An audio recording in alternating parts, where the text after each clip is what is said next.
जल्द से जल्द तुरंत इनको मुआवजा दिया जाना चाहिए। अगर ये नहीं होता है तो हम कल सुबह है वो इस बॉडी को लेकर के, जो विभाग ने लापरवाही की है, जिस विभाग ने ये कृत्य किया है, हम उस विभाग की मुख्य गेट पर जाकर के बॉडी सहित सब हजारों हजार लोग बैठेंगे। आज जो संख्या है ये तो एक गांव मात्र की है। हमने देखा कि प्रशासन बात कर ले, हम शांति चाहते हैं, बिल्कुल हम कतई ऐसी अव्यवस्था नहीं हो, पर प्रशासन का और इन अधिकारियों का ये रवैया लग रहा है कि ये चाहते हैं कि इस क्षेत्र में, पल्लू क्षेत्र में अव्यवस्था हो। जिस तरीके से प्रशासन अपनी हठधर्मिता और विभाग जो अपना मनमर्जी रवैया अपनाए हुआ है ना, इसके प्रति हम तमाम जनप्रतिनिधियों का यह धर्म बनता है कि इस दुखी परिवार के इस दुखी घड़ी में हम साथ रह करके इनका सहयोग करेंगे। और जब तक इनको संतुष्ट विभाग नहीं करेगा तब तक हम इन परिवार के साथ रहेंगे। सक्षम अधिकारी जो एक्शन जिसको कहते हैं वो आज अभी 12 बजे प्रेजेंट टाइम में उपस्थित हुआ है। इससे घोर उदासीनता कोई हो नहीं सकती। पूरे क्षेत्र के लोगों में इस प्रकार का आक्रोश है विभाग के प्रति कि भी ये क्या चल रहा है। पहले तो धन्यवाद राजस्थान सूत्र का कि भी आप इस घटना जब घटी थी तब से लेकर के जुड़े हुए किसानों के साथ एक दलित परिवार का नौजवान युवा जो उस परिवार का भरण पोषण करता है और उसकी बिजली विद्युत विभाग की लापरवाही के कारण मृत्यु हो जाती है। नमस्कार, राजस्थान सूत्र में आपका स्वागत है। कल जो चरवाहे की करंट लगने से मौत की घटना हुई थी उस मामले में नया अपडेट ये है कि अभी तक परिजनों और प्रशासन के बीच से सहमति नहीं बन पाई है। परिजनों की मांग है 50 लाख रुपए की मुआवजा राशि और दोषी अधिकारी को बर्खास्त करने की मांग है। प्रशासन की ओर से उपखंड अधिकारी, तहसीलदार और स्थानीय थानाधिकारी है वो भी यहाँ पे मौजूद है। जनप्रतिनिधि भी क्षेत्र के यहाँ आए हुए हैं और उनके बीच में ये वार्तालाप का दौर है, पर अभी तक की वार्ताएं विफल रही है। ग्रामीणों ने ज्ञापन दिया है जिसमें कल 11 बजे तक का समय दिया है और 50 लाख मुआवजे की मांग ग्रामीणों ने की है, परिजनों ने की है और दोषी अधिकारी को तुरंत बर्खास्त करने की मांग भी कर रहे हैं। हालांकि प्रशासन का कहना है कि जो नॉर्म्स है नियमों के अनुसार वो सहायता करने के लिए तैयार है। घटना की जानकारी है उच्च अधिकारियों को दी जा रही है। हॉस्पिटल में आए हुए हैं और हमारे साथ धरने पर बैठे हुए ग्रामीण और जनप्रतिनिधि और मृतक के परिजन है वो यहाँ पे बैठे हैं, तो हम इनसे जानते हैं ग्रामीणों की तरफ से कि क्या मांग है और क्या सहमति अभी तक बन पाई है। सबसे पहले तो धन्यवाद राजस्थान सूत्र का कि भी आप इस घटना जब घटी थी तब से लेकर के जुड़े हुए किसानों के साथ एक दलित परिवार का नौजवान युवा जो उस परिवार का भरण पोषण करता है और उसकी बिजली विद्युत विभाग की लापरवाही के कारण मृत्यु हो जाती है। उसके बावजूद अब लगभग 2 दिन होने को है, विभाग का कोई उच्च अधिकारी बात मानने को तैयार नहीं है। कोई भी, जैसे हमारी पहली मांग है कि जो इसका संबंधित कर्मचारी है उसको सस्पेंड किया जाए। दूसरी हमारी मांग है कि परिवार को उचित मुआवजा लगभग 50 लाख रुपए ये सरकार दे सकती है और बिजली विभाग दे सकता है। क्यों नहीं दे सकते कि वो गरीब जो उस परिवार का भरण पोषण करने वाला था, उस दलित की मौत हो चुकी है और इसकी जिम्मेवार पूरा का पूरा बिजली विभाग और विद्युत विभाग है।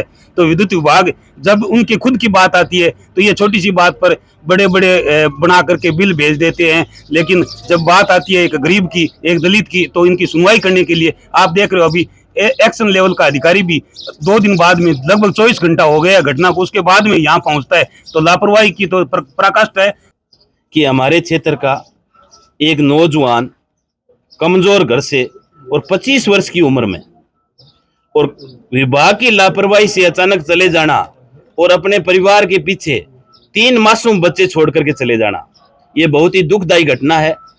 और जो परिजनों ने मांग रखी है कि उसको आर्थिक सहयोग दिया जाए, ये बहुत वाजिब मांग है कि इस उम्र में जब बाप बच्चों को छोड़ करके चला जाता है तो उसमें क्या बीतती है ये अपने पर लेकर के देखना चाहिए। और जिस तरीके से प्रशासन अपनी हठधर्मिता और विभाग जो अपना मनमर्जी रवैया अपनाए हुआ है ना, इसके प्रति हम तमाम जनप्रतिनिधियों का यह धर्म बनता है कि इस दुखी परिवार के इस दुखी घड़ी में हम साथ रह करके इनका सहयोग करेंगे। और जब तक इनको संतुष्ट विभाग नहीं करेगा तब तक हम इन परिवार के साथ रहेंगे, चाहे कितना लंबा हमारे को ये संघर्ष करना पड़े। हमारी तो यही मांग है। आपकी प्रशासन से बात हुई है अभी, तो प्रशासन आपकी मांग में और प्रशासन के द्वारा जो दी जा रही सहायता राशि है उसमें कितना डिफरेंस आ रहा है? अब देखो, प्रशासन की अगर ये बात करते हैं देने की, तो मुख्यमंत्री जी द्वारा चिरंजीवी योजना पूरे राजस्थान में लागू की हुई है। अगर उसमें कोई घटना होती है, चाहे वो रोड दुर्घटना हो जाए, चाहे बिजली हो जाए, चाहे पानी मार्क्स में डूबने से मृत्यु हो जाए, उसमें 10 लाख रुपए मुख्यमंत्री जी ने बजट में किए, वो मिल रहे हैं। तो इसमें प्रशासन का कोई लेना देना नहीं है, ये सरकार अपने स्तर पे दे रही है। मैं धन्यवाद देना चाहूंगा मुख्यमंत्री महोदय का। और एक्सीडेंटल में इन्होंने जो विभाग ने जो लापरवाही की है और विभाग की वजह से हमारा आदमी गया है, विभाग क्या कर रहा है हमारे को ये मतलब है। प्रशासन तो अभी कह रहा है कि चिरंजीवी योजना का जो लाभ मिल रहा है वो आप ले, उस पर हम सहमत कदे ही नहीं होंगे। उसमें प्रशासन का, उसमें विभाग का कोई लेना देना नहीं है। वो एक सरकार की पॉलिसी है आमजन के लिए और उसका फायदा मुख्यमंत्री अशोक जी गहलोत दे रहे हैं, उसका हम धन्यवाद करेंगे, न कि प्रशासन का। अगर प्रशासन करता है तो इस परिवार को अतिरिक्त कोई लाभ दे, वो अभी तक देने के लिए प्रशासन तैयार नहीं है। विद्युत विभाग कितना सहयोग के लिए तैयार हुआ है? विद्युत विभाग 1 रुपए नहीं देना चाहता और लूट के नाम पे इसे कितने ही करा लो। ये जो पल्लू क्षेत्र में घटना हुई है, इसके बारे में आप कल से इन परिजनों के साथ लगे हुए हो, प्रशासन से आपकी वार्ता भी हुई है, आपका प्रतिनिधिमंडल है वो भी आपस में बातचीत की है, तो कहाँ तक सहमति बनी है अभी तक? देखिए, सबसे पहले तो मैं, जो दूड़ाराम है वो एक ऐसी एक्सीडेंटली और ऐसी मतलब बेवजह से उस व्यक्ति की मौत होना बहुत ही दर्दनाक है। और पूरे इलाके में इस बात का रोष है कि जिस तरीके से बिजली विभाग का हमने जो देखा है, तो वास्तव में पूरा बेलगाम सिस्टम है इनका। और सिर्फ ये इधर उधर से पैसे वसूलने में ज़्यादा इनकी मनसा रहती है। आज की कल जो घटना हुई है, 24 घंटे पहले एक लाइन का टूट जाना और सूचना देने के बाद भी वहाँ पर नहीं जाना, वो लाइन चालू रहती है, तो इससे बड़ी बात तो मैं कहता हूँ लापरवाही और हो ही नहीं सकती है। अब कल से हम डेड बॉडी लेकर के जो घटना स्थल है वहाँ से आकर के हमने यहाँ मोचरी में रखा है। और हमारी मांग ये है परिवारजनों की, और परिवार के जो जितने भी लोग हैं उनका ये पहले मांग ये है कि उस कर्मचारी को तुरंत प्रभाव से यहाँ से हटाया जाए, एपीओ किया जाए। और उसके बाद जो परिवार जो लापरवाही की है विभाग ने, उस विभाग के द्वारा 50 लाख रुपए मृतक को मुआवजा दिया जाना चाहिए, क्योंकि ये उन 3 छोटे छोटे बच्चों के भविष्य का सवाल है। इसलिए हमारी मांग है कि सरकार और हनुमानगढ़ की जिला कलेक्टर महोदया हमारी इस बात को गंभीरता से ले, और गंभीरता से लेते हुए ये मैसेज दे सरकार को कि वहाँ ऐसी घटना और कुछ भी हो सकती है, और हम जो यहाँ आए हैं तो हम यहीं नहीं बैठे रहेंगे। बिल्कुल दूड़ाराम के लिए कितना भी संघर्ष करना पड़ा, किसी हद पर जाना पड़ा, तो हम उस हद पर जाएंगे। हम ऐसे ही वापस घर को नहीं लौटेंगे। अभी आपने सभी ने मिलकर ज्ञापन दिया है, और किसको ज्ञापन में क्या लिखा है, किसको दिया है, क्या अल्टीमेट दिया है? हमारी साफ शब्दों में मांग है, जो हमारी कल मांग थी वही मांग है। 2 ही मांग हमने कलेक्टर महोदय को ज्ञापन दिया है और तहसीलदार एसडीएम के मार्फत कि दूड़ाराम की जो लापरवाही से विभाग की मौत हुई है तो उस कर्मचारी को एपीए करो। और दूसरी बात है 50 लाख रुपए जल्द से जल्द तुरंत इनको मुआवजा दिया जाना चाहिए। अगर ये नहीं होता है तो हम कल सुबह है वो इस बॉडी को लेकर के, जो विभाग ने लापरवाही की है, जिस विभाग ने ये कृत्य किया है, हम उस विभाग के मुख्य गेट पर जाकर के बॉडी सहित सब हजारों हजार लोग बैठेंगे। आज जो संख्या है ये तो एक गांव मात्र की है। हमने देखा कि प्रशासन बात कर ले, हम शांति चाहते हैं, बिल्कुल हम कतई ऐसी अव्यवस्था नहीं हो, पर प्रशासन का और इन अधिकारियों का ये रवैया लग रहा है कि ये चाहते हैं कि इस क्षेत्र में, पल्लू क्षेत्र में अव्यवस्था हो और यहाँ के लोगों की जो छवि है वो धुलमिल करना चाहते हैं। लेकिन पल्लू का हमेशा से ये इतिहास रहा है, यहाँ के लोग बड़े शांति प्रिय, हम शांति चाह रहे हैं, लेकिन जब शांति का सबर टूट जाएगा तो पल्लू के लोगों का इतिहास रहा है लड़ने में मजबूत है, लड़ेंगे और जीतेंगे। धन्यवाद। ये थे गौरी शंकर जी थोरी। आप कल से यहाँ बैठे हो, ये घटना कल 2 बजे हुई थी, 24 घंटा होने को है, अभी तक कहाँ तक सहमति बन पाई है? और आप उस क्षेत्र के नागरिक हो जिसका धोड़ाराम था, तो परिजनों के बारे में अभी तक क्या सहमति है, क्या नहीं है इस बारे में?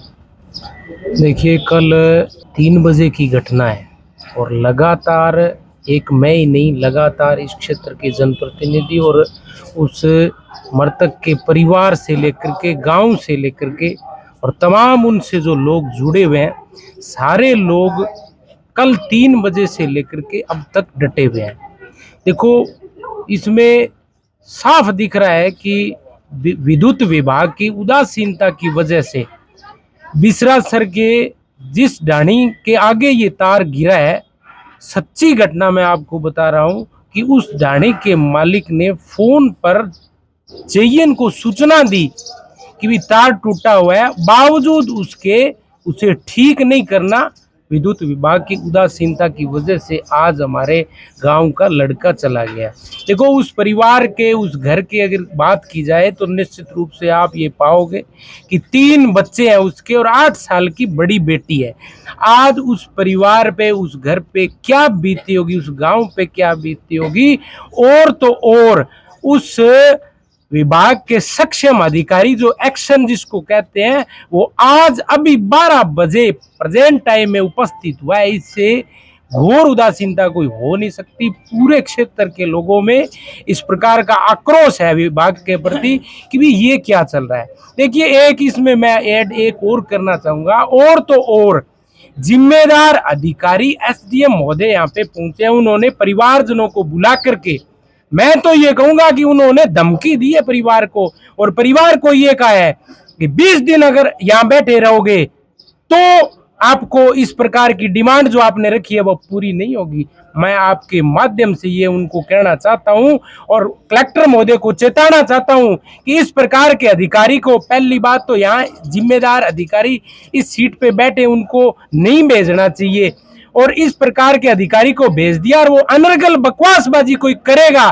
तो निश्चित रूप से हजारों हजार की संख्या में अभी हमने ज्ञापन दिया कलेक्टर महोदय के नाम तहसीलदार मार्फत। ये घटना हुई है, इसके बारे में आपका क्या कहना है? अब इसकी जांच कराएंगे, शिकायत जो आई है उसकी जांच करा करके उसके जो दोषी होगा उसके जो ऊपर में कार्रवाई करें, निगम नियमानुसार कार्रवाई हो। मुआवजे की जो प्रक्रिया चल रही है वो आपने बना दिया है प्रपोजल? मुआवजा क्या सिस्टम मिलता है, कितना रुपए मिलता है, क्या है?